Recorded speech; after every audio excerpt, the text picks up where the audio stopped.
അതെത്ര ചുവക്കുന്നോ അത്രയും ഐശ്വര്യവും ദേവിയുടെ കൃപാകടാക്ഷവും പാറുവിനുണ്ടാവും. അതുകൊണ്ട് പാറുവിന്റെ കയ്യിലും മൈലാഞ്ചി ഇടുന്നത് ഗിരി തന്നെ ആവണം.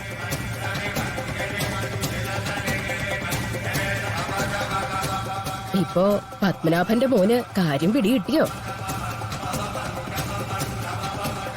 ഗിരി മോനെ, നീ ചെന്ന് പാറുവിന് മൈലാഞ്ചി ഇട്ടു കൊടുക്ക്. വാ മോനെ.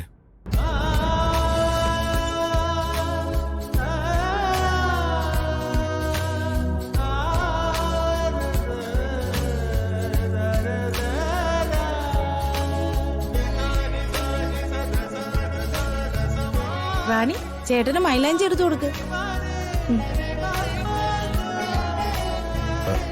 അല്ല, എനിക്ക് മൈലാഞ്ചി ഇടാനൊന്നും അറിയില്ല. എന്തെങ്കിലും ഒന്ന് വരച്ചാ മതിടാ. ഒരു തുടക്കം അത്രേ വേണ്ടൂ. നീ ധൈര്യമായിട്ട് വരച്ചോ.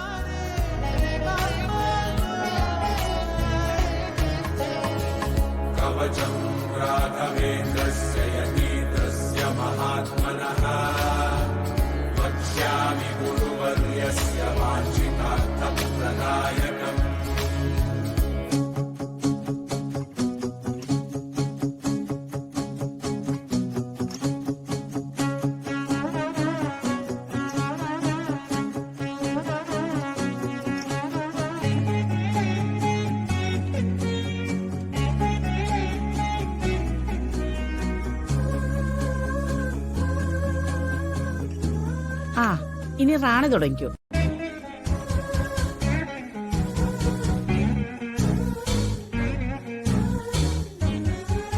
റാണി, അതിലെ ഇന്ദ്രജിത്തിന്റെ പേരോട് എഴുതിക്കോ. ഇന്ദ്രജിത്ത്.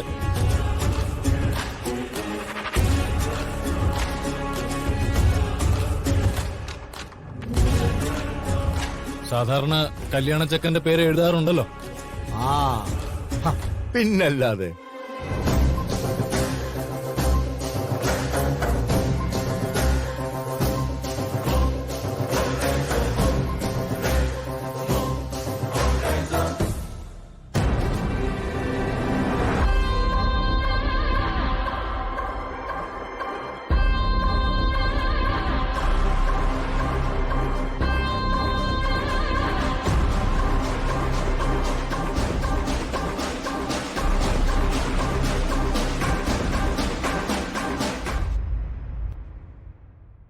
എന്താ പാറു, എന്താ വിളിച്ചത്?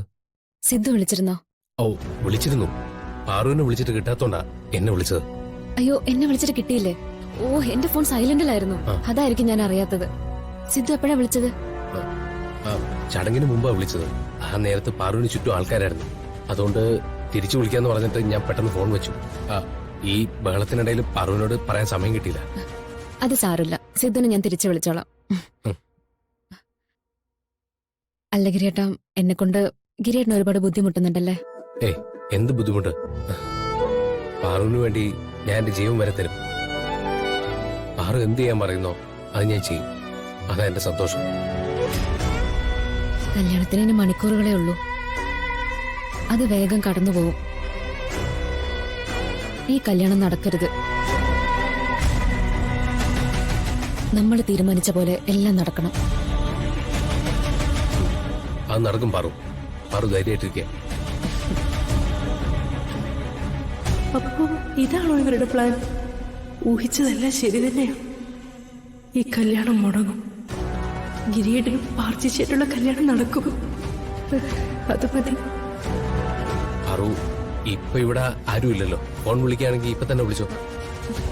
ഫോൺ ഗിരിയേട്ട ബെഡിൽ കിടക്കുന്ന ഫോൺ എടുത്തിട്ട് വരാൻ പറ്റുമോ? ഇവിടെ നിന്നോ.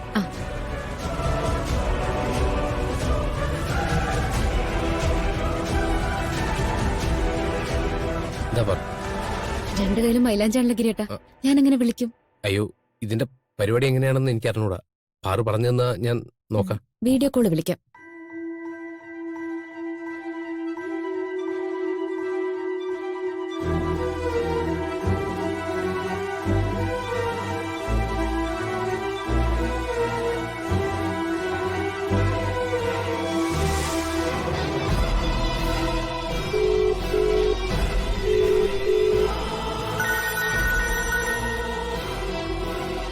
ഹായ് പാർവതി. ഹലോ സിദ്ധു.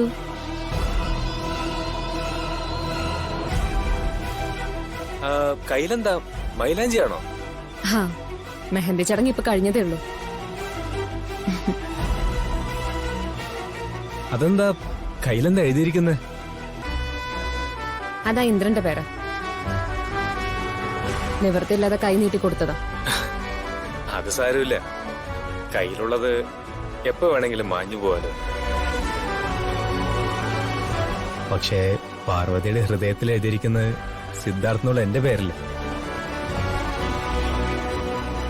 അതൊരിക്കലും മാഞ്ഞു പോവില്ലല്ലോ.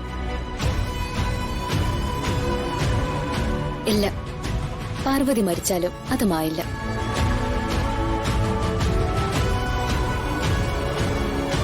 I love you. Love you to.